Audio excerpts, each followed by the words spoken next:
Welcome friends, Igor is here, and in this video we will discover several interesting properties of matrix inverses. In the previous video we defined matrix inverses, and in this video we will study properties of matrix inverses. Let's get started. The first observation we are going to make is that a matrix inverse is unique. So let's start with a square matrix of size n, matrix A, and we are going to assume that this matrix is invertible. It does have an inverse. Our goal is to prove that it has exactly one inverse. Now you should pause and ask yourself, how do I prove something is unique? Here is a trick. We are going to assume that there are two such objects. We are going to assume that the matrix A has two inverses. And then what we will prove is that these two objects are equal. It will show that indeed there is only one unique inverse. So to proceed with this idea, let's assume that matrices B and C are both inverses of A. This means A times B is the same as B times A is equal to the identity matrix. Also, A times C is equal to C times A is equal to the identity matrix. What we will prove is that the matrix B is equal to the matrix C. This proof requires a little imagination and creativity. Let's look at the product that looks as follows: matrix B multiplied by the matrix A times C. This is equal to the matrix B times the identity matrix, because we assumed that A times C is equal to the identity matrix. Now, when you multiply B by the identity matrix, we know that this is the matrix B. This is the property of the identity matrix. So, on the one hand, this product simplifies to the matrix B. But now, let's look at this product from a different angle. Let's apply the associative property of matrix multiplication, and we will rewrite this product as the matrix BA multiplied by the matrix C. This product is equal to the identity matrix times matrix C. This is because we assumed that B times A is equal to the identity matrix. Finally, the product identity matrix times matrix C becomes matrix C. If you look at the beginning and the end of this long chain of equalities, you will see that it says matrix B is equal to the matrix C. And therefore we proved that if a matrix is invertible, then its inverse is unique. Next, let's prove that a product of two invertible matrices is an invertible matrix. Moreover, there is a simple formula how to compute the inverse of a product. The inverse of a product AB is the inverse of B multiplied by the inverse of A. So essentially, the inverse of a product is the product of inverses, but in the opposite order. You may wonder why this result is called socks and shoes. Let me give you the analogy. The analogy is this. To undo a sequence of operations, you undo one operation at a time, but in reverse order. For example, when you dress up, you first put on your socks and then you put on your shoes.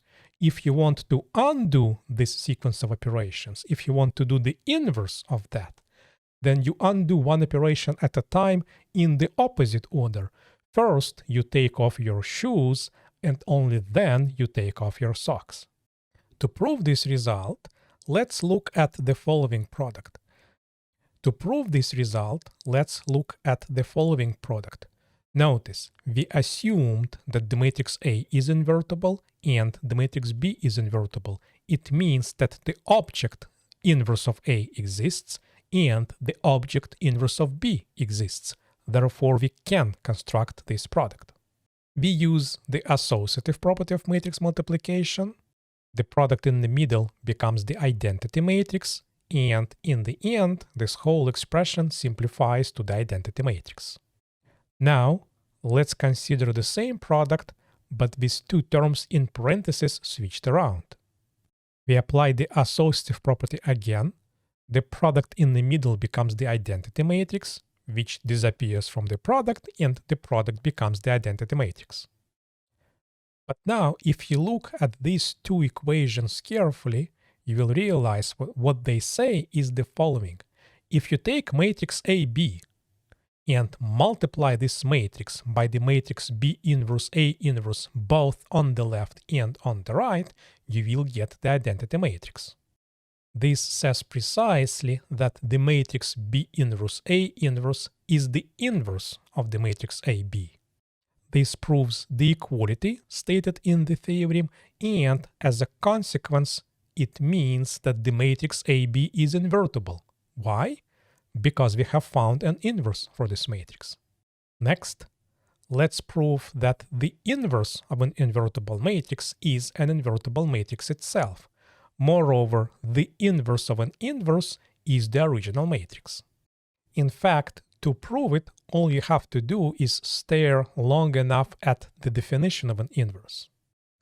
To say that the matrix A inverse is the inverse of A is to say that A inverse times A is equal to A times A inverse is equal to the identity matrix. But remember, the definition of an inverse matrix is symmetric with respect to both matrices. So at the same time, this equation says that matrix A times A inverse is equal to A inverse times matrix A is equal to identity, and that means matrix A is the inverse of the matrix A inverse. In particular, A inverse is an invertible matrix because we have found an inverse matrix for this one, and the inverse matrix for this A inverse matrix is the matrix A.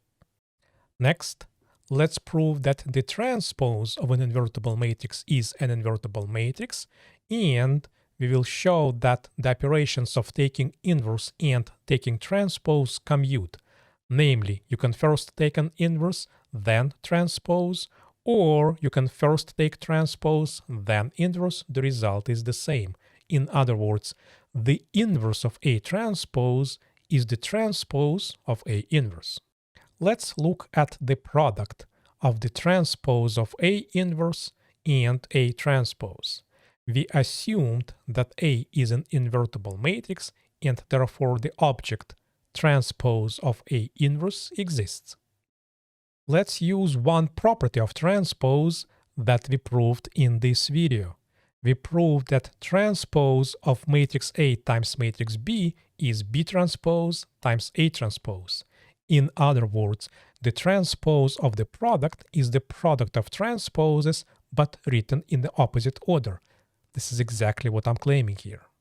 But the product in parentheses A times A inverse is the identity matrix. And all that remains to do is for you to realize that the transpose of the identity matrix is just the identity matrix itself. Let's do it the other way around. Same reasoning. The transpose of the product is the product of transposes, but in the opposite order. The product in parentheses simplifies to the identity matrix, and the transpose of the identity matrix is the identity matrix. These computations show that the matrix transpose of A inverse multiplies the matrix A transpose on both sides to produce identity matrix, and therefore the matrix transpose of A inverse is the inverse of the matrix A transpose. In particular, the matrix A transpose is invertible because we have found an inverse of this matrix. The inverse of this matrix can be obtained by taking the inverse of A, which exists because we assumed A is invertible, and taking the transpose of that inverse. Finally, let's prove that if you take a scalar multiple of an invertible matrix by a non-zero scalar, then this matrix is invertible, and the inverse of a scalar multiple is the scalar multiple of the inverse of A multiplied by the inverse of a scalar as a number. Same approach as in the previous proofs. We are going to look at the product of these two matrices. Then we will use the property that the scalar multiple can be moved freely within the product of matrices. The scalar multiple becomes 1, the matrix becomes the identity matrix, and a scalar multiple of the identity matrix by scalar 1 is the identity matrix. We do the same computation the other way around. Same idea, we pull the scalar. Scalars simplify to 1. Product matrix simplifies to identity matrix. What we get is the identity matrix. This computation shows that the matrix 1 over alpha times inverse of A is the inverse of the matrix alpha A. In particular, the scalar multiple of A by alpha is an invertible matrix because we have found an inverse matrix.